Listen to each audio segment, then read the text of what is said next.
सभी विद्यार्थियों को गुड मॉर्निंग, नमस्कार। कक्षा 10 सामाजिक विज्ञान की ऑनलाइन क्लास में आप सभी का हार्दिक स्वागत, अभिनंदन। देखो बच्चों, हम जो चर्चा कर रहे थे 8वें लेसन की अपन चर्चा कर रहे थे। 8वें लेसन का नाम है जल संसाधन। इसका एक वीडियो जो पहले अपलोड हो चुका है, उसमें जहां तक अपन ने किया था, हम लोग चर्चा कर रहे थे केंद्र सरकार की प्रमुख बहुउद्देशीय परियोजनाओं के बारे में। केंद्र सरकार की जो प्रमुख बहुउद्देशीय परियोजना थी, उसमें अपनी एक तो भाखड़ा नांगल परियोजना कंप्लीट हो गई थी, उसके बाद दामोदर घाटी परियोजना कंप्लीट हो गई थी, और तीसरा आज अपन जिसको लेकर चर्चा करेंगे वो है हीराकुंड परियोजना। अब देखना हीराकुंड परियोजना के बारे में। हम हीराकुंड परियोजना में एक नदी को लेकर चर्चा करेंगे, महानदी। कौन सी नदी? महानदी। तो पहले तो देखना है महानदी कहां से बहती है, किधर जाती है।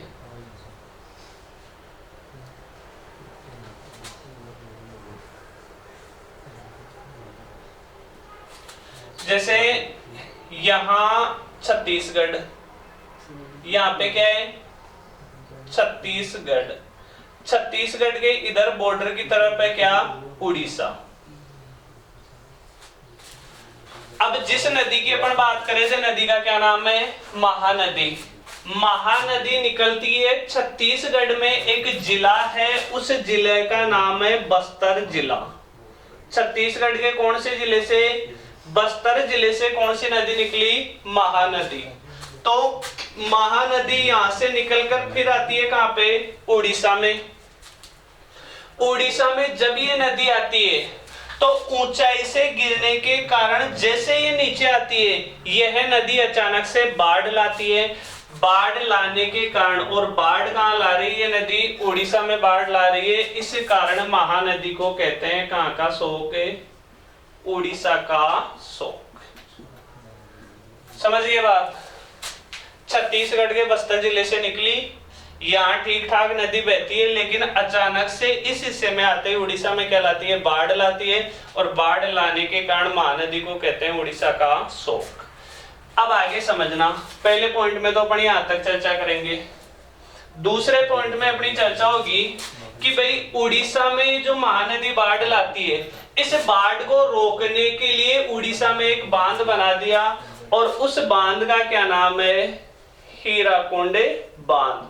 ये जो हीराकुंड बांध बना हुआ है, ये हीराकुंड बांध पूरे विश्व में सबसे लंबा बांध है। इस बांध की कुल लंबाई है 4801 मीटर।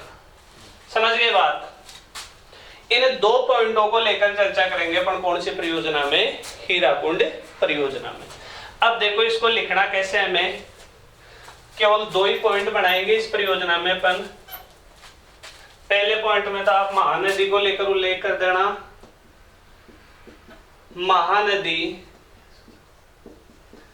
छत्तीसगढ़ के बस्तर जिले, छत्तीसगढ़ के बस्तर जिले से निकलकर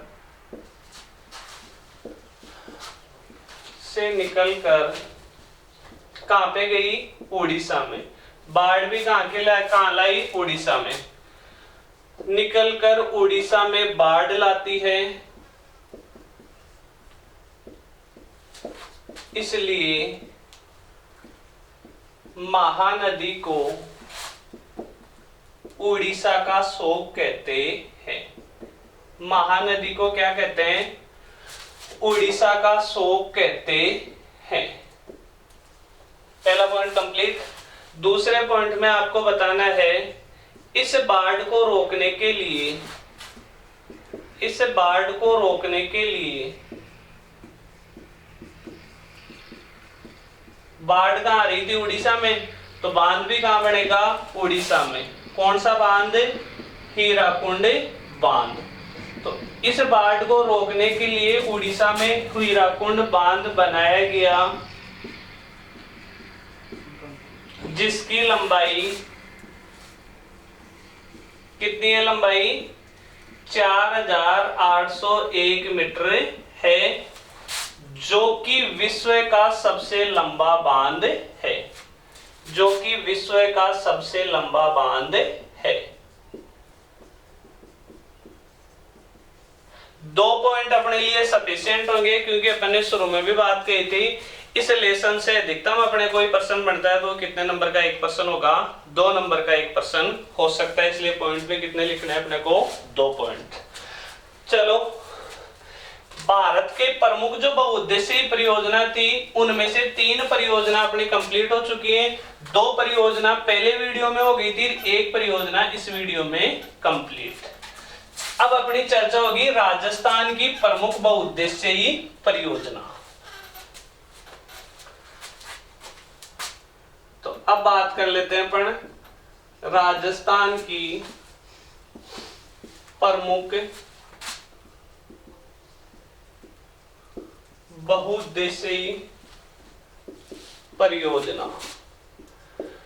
नाम अपन ने पिछले वीडियो में लिख लिए थे, और राजस्थान की प्रमुख बहुउद्देशीय परियोजनाओं में सबसे पहले अपन ने लिखा था कौन सी परियोजना का नाम, चंबल परियोजना। चंबल परियोजना के बारे में सुनना। देखो, जो चंबल नदी है ना, चंबल नदी जैसे ये अपना राजस्थान हो गया,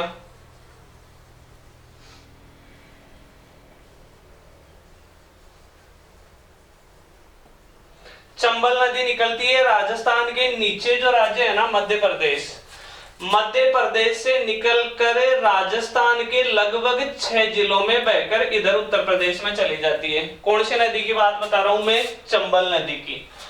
अब चंबल नदी मुख्य रूप से एक तो बह गई कहां पे, मध्य प्रदेश में, दूसरा कहां बह रही है, राजस्थान में। हालांकि उत्तर प्रदेश में भी कुछ थोड़ी सी हिस्से में उत्तर प्रदेश में भी बहती है, लेकिन उत्तर प्रदेश में इसकी भूमिका ज्यादा नहीं होती। तो 2 प्रमुख राज्य कौन से हो गए चंबल नदी के, मध्य प्रदेश और राजस्थान। तो ये जो चंबल परियोजना है वो कितने राज्यों की संयुक्त परियोजना है, 2 राज्यों की संयुक्त परियोजना है, मध्य प्रदेश प्लस राजस्थान। समझ गए बात। तो पहले पॉइंट में तो अपने को ये लिखना है, यह है मध्य प्रदेश व राजस्थान की संयुक्त परियोजना है। दूसरे पॉइंट में अपने को ये बताना है कि इस परियोजना के तहत, मतलब अपने को ये लिखना है कि चंबल नदी पर कुल 3 बांध और 1 बैराज बना हुआ है। क्या लिखना है, चंबल नदी पर कुल 3 बांध प्लस 1 बैराज बना हुआ है। अब देखना 3 बांध तो कौन कौन से हैं। पहला बांध तो पड़ता है मध्य प्रदेश में, जिसका नाम है क्या, गांधी सागर बांध। समझ गए बात। अब बाकी कहां पे आएंगे, अपने राजस्थान में आएंगे। तो ये तो पहला बांध हो गया। दूसरा बांध है जिसका नाम है राणा प्रताप सागर बांध। राणा प्रताप सागर बांध कहां पड़ता है, चित्तौड़गढ़ में। तीसरा जो बांध है उसका नाम है क्या, जवाहर सागर बांध। जवाहर सागर बांध कहां पड़ता है, कोटा में। तो अपन ने यही चर्चा की थी कि इस परियोजना में टोटल बांध तो कितने, 3 प्लस चौथा क्या है, बैराज। बैराज का नाम है कोटा बैराज, जो कि कहां पड़ेगा, कोटा में पड़ेगा। तो कुल मिलाकर 3 बांध हो गए, 1 बैराज हो गया। अब थोड़ा सा अंतर सुनना इसमें, हालांकि अपन लिखेंगे इतना ही। बांध और बैराज में क्या अंतर होता है। देखो, कोई नदी बह रही है, समझ गए बात। नदी बहती हुई नदी पर नदी के पानी को रोकने के लिए क्या बना दिया गया, एक दीवार बना दी गई। इस दीवार को ही हम क्या कहते हैं, बांध कहते हैं। अब इस दीवार के बनाने के कई उद्देश्य हो सकते हैं। सबसे महत्वपूर्ण उद्देश्य क्या होता है कि ये नदी इधर से बह रही थी, यहां बांध बना के इस नदी के पानी को रोक दिया। अब जैसे यहां बांध बढ़ेगा, बताओ यहां पानी इकट्ठा होगा कि नहीं होगा। अब यहां पानी इकट्ठा होगा, इस पानी को देखो पेयजल के रूप में भी काम में ले सकते हैं, इस पानी को सिंचाई के काम में भी ले सकते हैं। क्योंकि अगर नदी, बहती हुई नदी के बीच में से तो सिंचाई के लिए नहरें निकाल नहीं सकते। नहरें तो कब निकलेंगी, जब नदी पर बांध बनाया गया हो और उस बांध से जो रुका हुआ पानी हो, रुके हुए पानी में से ही सिंचाई के लिए क्या निकाली जा सकती है, नहरें निकाली जा सकती है। इसके अलावा रुका हुआ पानी है तो उसको मछली पालन के रूप में भी काम में ले सकते हैं, यहां पानी रुक गया तो बांध के देखो दरवाजे भी बनाए जाते हैं। बांध के दरवाजे जब अचानक से खुलते हैं तो पानी बताओ तेज गति से आएगा कि नहीं आएगा? पहले तो देखो बांध के दरवाजे बंद रखो, यहां पानी इकट्ठा हो गया, जब बांध के दरवाजे खोलेंगे तो अचानक से पानी निकलेगा बाहर, और तेज गति से पानी निकलने के कारण यहां जो मशीन लगाई जाती है उसका टरबाइन जब घूमता है तो इससे जो ऊर्जा या एनर्जी उत्पन्न होती है उससे क्या बनती है? बिजली बनती है। तो बांध के कई उद्देश्य होते हैं, लेकिन यदि कोई बांध केवल सिंचाई के लिए बनाया गया हो तो उसे क्या कहते हैं? उसे बैराज कहते हैं। समझ गए बात? लगभग दोनों एक ही है, बांध और बैराज, लेकिन बांध बनाने का उद्देश्य केवल क्या हो? सिंचाई हो, तो ऐसे बांध को क्या कहा जाता है? बैराज कहा जाता है। तो इस चंबल परियोजना में 3 बांध और एक क्या है? बैराज है। अब देखना इसको पॉइंटों में कैसे लिखेंगे अपन।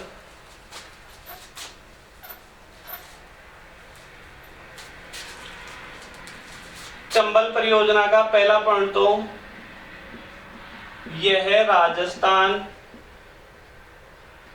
राजस्थान व मध्य प्रदेश की संयुक्त परियोजना है।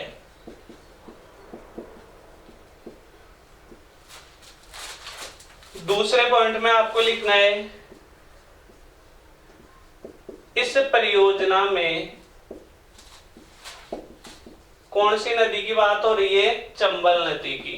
तो चंबल नदी पर कुल 3 बांध व एक बैराज बनाया गया है। टोटल कितना हो गए? 4 हो गए, 3 बांध और एक बैराज। फिर इनके नाम लिख देना, ए नंबर डाल के। तो कौन सा? पहले एमपी वाला लिखते हैं, तो पहला तो कौन सा हो गया? गांधी सागर बांध। कोष्टक में लिख देना कहां पे? मध्य प्रदेश। मध्य प्रदेश का एक जिला है मंदसौर जिला, जहां पे कौन सा बांध है? गांधी सागर बांध। दूसरा लिख देना राणा प्रताप सागर बांध। राणा प्रताप सागर बांध कहां पड़ता है? चित्तौड़गढ़ में। समझ गए बात? तीसरा है जवाहर सागर बांध। जवाहर सागर बांध कहां पड़ता है? कोटा में। तो 3 तो बांध हो गए और एक बैराज हो गया। बैराज कौन सा हो गया? कोटा बैराज। समझ गए? तो ये अपना कंप्लीट क्या हो गया? चंबल परियोजना। 2 ही पॉइंटों में लिखना आंसर। राजस्थान मध्य प्रदेश की संयुक्त परियोजना, फिर 3 बांध और एक बैराज का नाम। चंबल परियोजना अपनी कंप्लीट। चंबल परियोजना के बाद में अगला आता है अपना क्या? राजस्थान नहर परियोजना या इंदिरा गांधी नहर परियोजना।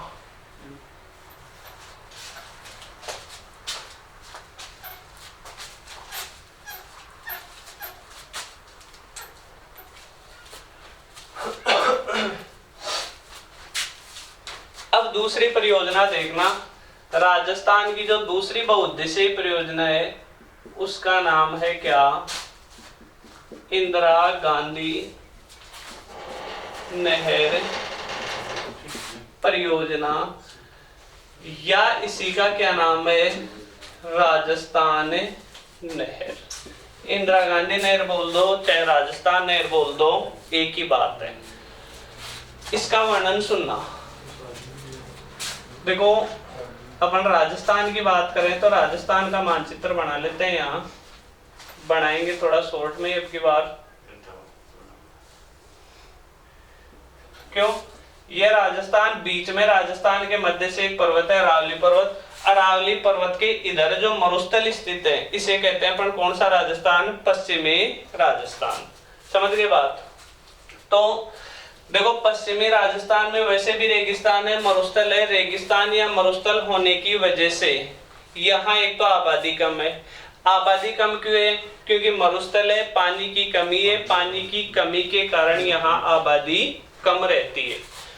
तो इस क्षेत्र में, कौन से क्षेत्र की बात करूं मैं, पश्चिमी रेगिस्तान की या पश्चिमी राजस्थान की, तो पश्चिमी राजस्थान में या पश्चिमी रेगिस्तान में सिंचाई की सुविधा उपलब्ध करवाने एवं पेयजल की सुविधा उपलब्ध करवाने तथा यहाँ आबादी बढ़ाने के उद्देश्य से कौन सी योजना प्रारंभ की गई, इंदिरा गांधी नहर परियोजना। अब कैसे ये प्रारंभ हुई थी इसकी चर्चा अपन करेंगे। अपन एक बार पहला पॉइंट लिख लेते हैं। तो इसका पहला पॉइंट लिखना आप, पश्चिम के रेगिस्तान में, पश्चिम के रेगिस्तान में पेयजल सिंचाई, पेयजल व सिंचाई कर देना, पेयजल व सिंचाई की सुविधा उपलब्ध करवाने, सिंचाई की सुविधा उपलब्ध करवाने के लिए यह योजना प्रारंभ की गई। समझ गए बात? कौन सी योजना? इंदिरा गांधी नहर परियोजना। अब देखना इसमें हुआ क्या है। एक नदी, ऊपर वाला मिटा देता हूं,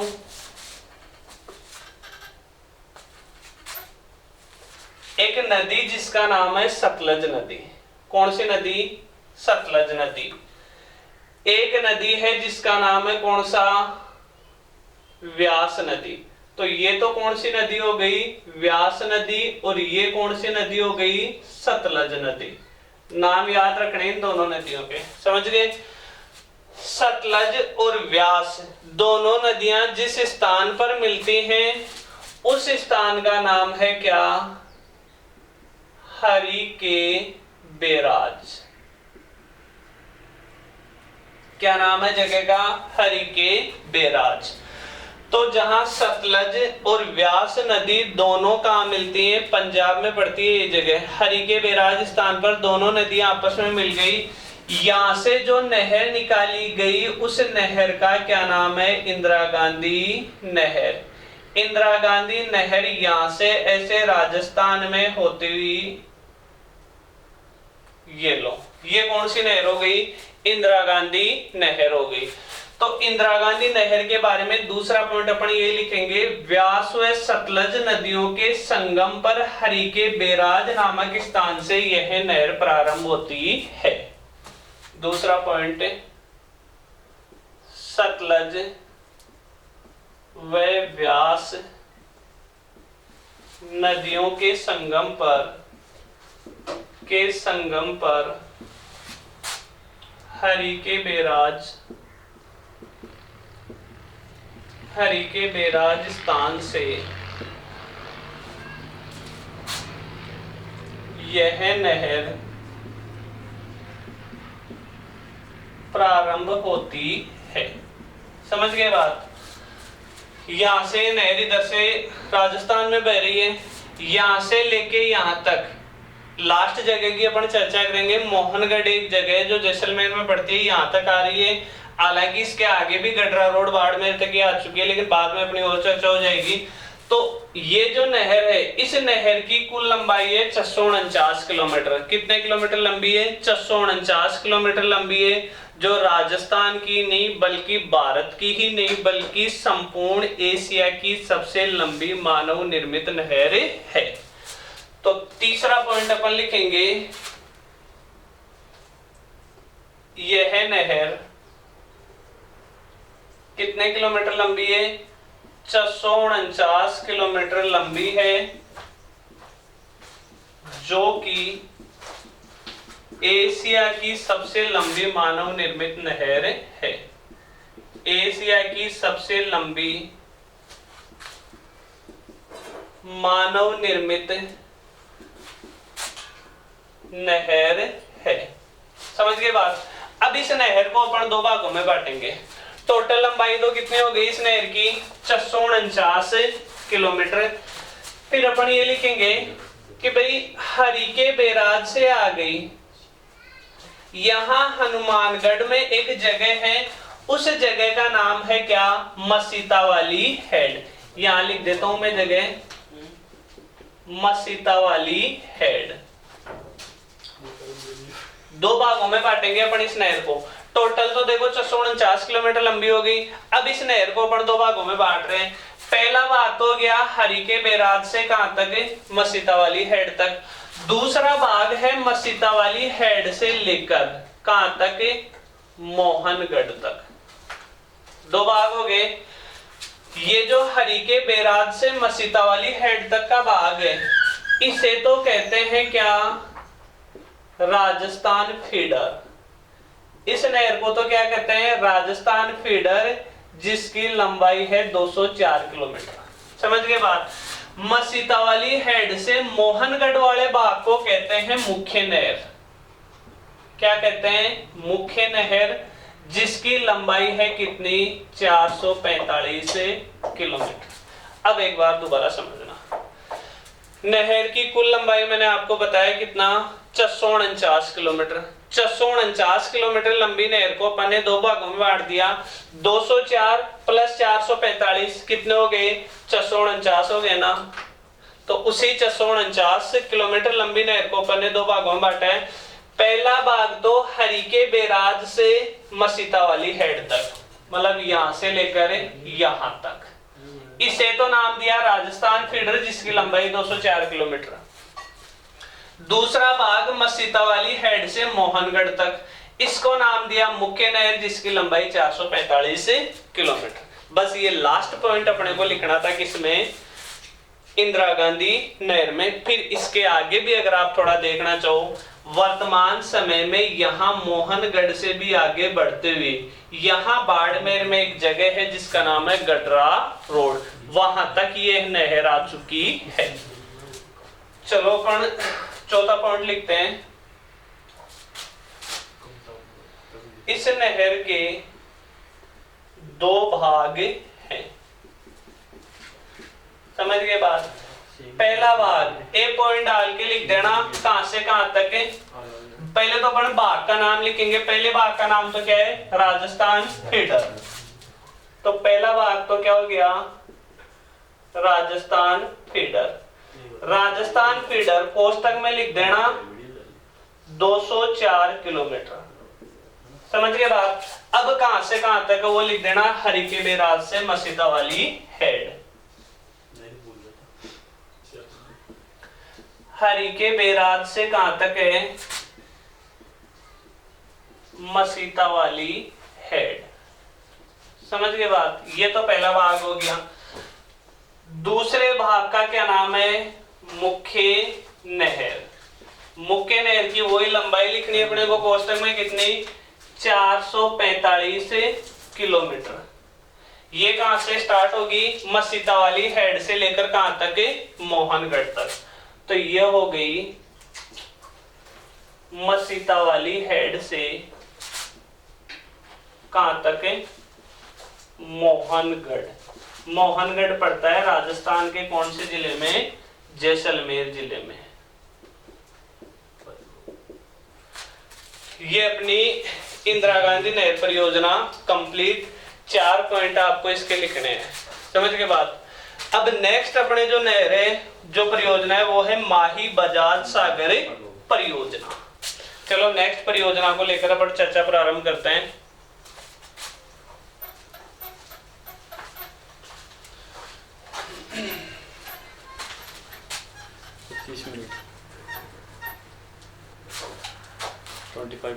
ओके ओके सर, ओके बस।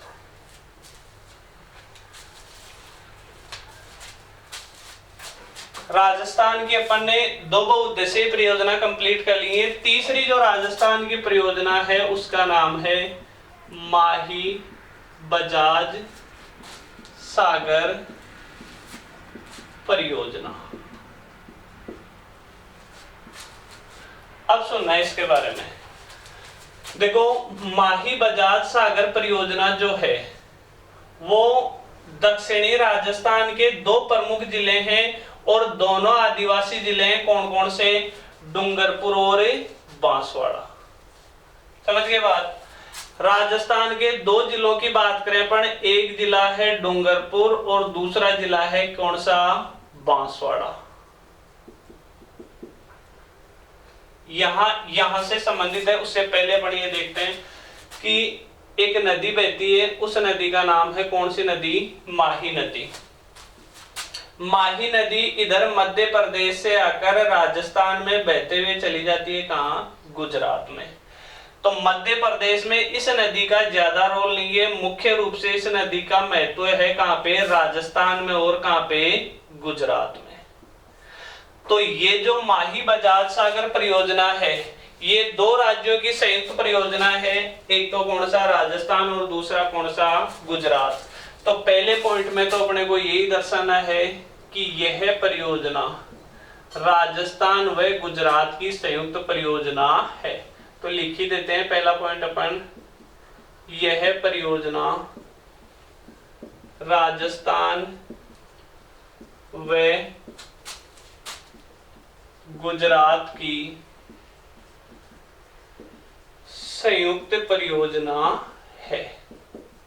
कंप्लीट पहला पॉइंट। दूसरी बात आप इसमें लिखना कि राजस्थान के जो डूंगरपुर व बांसवाड़ा जिले के जो आदिवासी क्षेत्र हैं, उन आदिवासी क्षेत्रों के विकास के लिए यह परियोजना प्रारंभ की गई थी। कौन कौन से जिले, डूंगरपुर और बांसवाड़ा। तो दूसरे पॉइंट में आप लिख देना, राजस्थान के डूंगरपुर व बांसवाड़ा, डूंगरपुर व बांसवाड़ा जिले के आदिवासी क्षेत्रों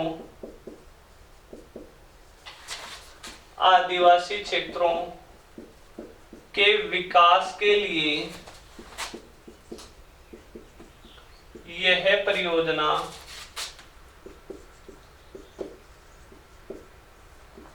प्रारंभ की गई। समझ गए बात। अब इस परियोजना के तहत नदी का तो क्या नाम था, माही नदी। लास्ट पॉइंट अपन लिखेंगे कि इस परियोजना के तहत माही नदी पर दो बांध बनाए गए, एक तो बांसवाड़ा जिले में, उस बांसवाड़ा जिले में तो जो बांध बनाया गया उसका नाम था माही बजाज सागर बांध। कौन सा नाम था, माही बजाज सागर बांध। और एक बांध बनाया गया गुजरात में जिसका नाम था कडाना बांध। तो इस परियोजना के तहत माही नदी पर कितने बांध, दो बांध। तीसरे पॉइंट में लिख देना, इस परियोजना के तहत माही नदी पर दो बांध बनाए गए, डैश करके लिख देना। पहला बांध तो कौन सा है, माही बजाज सागर बांध। माही बजाज सागर बांध तो कहां पड़ता है, बांसवाड़ा में। बांसवाड़ा जिले में एक जगह है, प्रॉपर जगह का नाम है बोरखेड़ा। जगह का क्या नाम है, बोरखेड़ा। दूसरा जो बांध है उस बांध का नाम है कौन सा बांध, कडाना बांध। कडाना बांध कहां पड़ता है, गुजरात में। तो ये 3 पॉइंट लिखने हैं अपने को, किसमें, माही बजाज सागर परियोजना में। अब इसके बाद में राजस्थान की जो चौथी बहुउद्देशीय परियोजना है, उस परियोजना का नाम है क्या, बिसलपुर परियोजना। छोटा सा ही इसमें एक आधा पॉइंट लिखेंगे पर बिसलपुर परियोजना में। क्यों, 3 परियोजना, राजस्थान की 3 परियोजना कंप्लीट। अपनी चौथी परियोजना का क्या नाम है, बिसलपुर परियोजना। इस बिसलपुर परियोजना के बारे में देखो क्या याद रखना आपको, एक नदी है, उस नदी का नाम है बनास नदी। बनास नदी पर टोंक जिले में बिसलपुर बांध बना हुआ है। पहला पॉइंट तो ये लिखोगे, कहां पे, ये लिखना, टोंक जिले में नदी कौन सी बताया मैंने, बनास नदी। बनास नदी पर बिसलपुर बांध बनाया गया है। क्यों? अब इस बांध से देखो, टोंक में तो होगी पेयजल की और सिंचाई की आपूर्ति। टोंक के अलावा अजमेर, केकड़ी, जयपुर, सवाई माधोपुर, यहां तक भी सिंचाई और पेयजल की आपूर्ति होती है। बस केवल 2 ही पॉइंट अपने को इसमें याद रखने हैं। दूसरे पॉइंट में आप याद लिख देना, इस बांध से टोंक, जयपुर, अजमेर, सवाई माधोपुर जिलों में, 4 जिले हो गए, जिलों में पेयजल व सिंचाई की आपूर्ति होती है। सिंचाई की आपूर्ति होती है। ये हो गई कौन सी परियोजना? बिशलपुर परियोजना। 2 ही पॉइंट है, ज्यादा मुश्किल नहीं है। एक तो बिशलपुर बांध कौन से जिले में, कौन सी नदी में?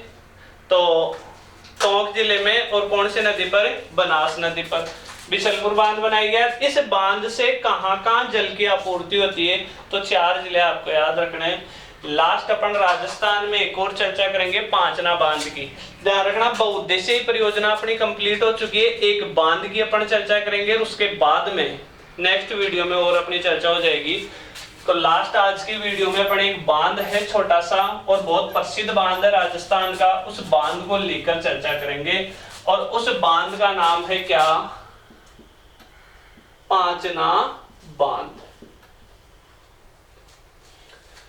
देखो नाम क्यों पड़ा? 5 छोटी छोटी नदी या नाले हैं, उन 5 नदी या नालों के संगम पर, संगम मतलब जहां वो 5 नदी या नाले एक जगह मिलते हैं, वहां एक बांध बनाया गया है जिसका नाम है पांचना बांध। और एक सबसे महत्वपूर्ण बात यह है कि ये बांध किसका बना हुआ है? मिट्टी का बना हुआ बांध है। राजस्थान का सबसे महत्वपूर्ण बांध है जो किसका बना हुआ है? मिट्टी का बना हुआ है। और कहां बना हुआ है? करौली जिले में एक गांव है, गांव का नाम है गुड़ला गांव। तो इसमें अपन लिखेंगे यह बांध करौली जिले के गुड़ला गांव में स्थित है। गुड़ला गांव के समीप स्थित है। पहला पॉइंट तो ये।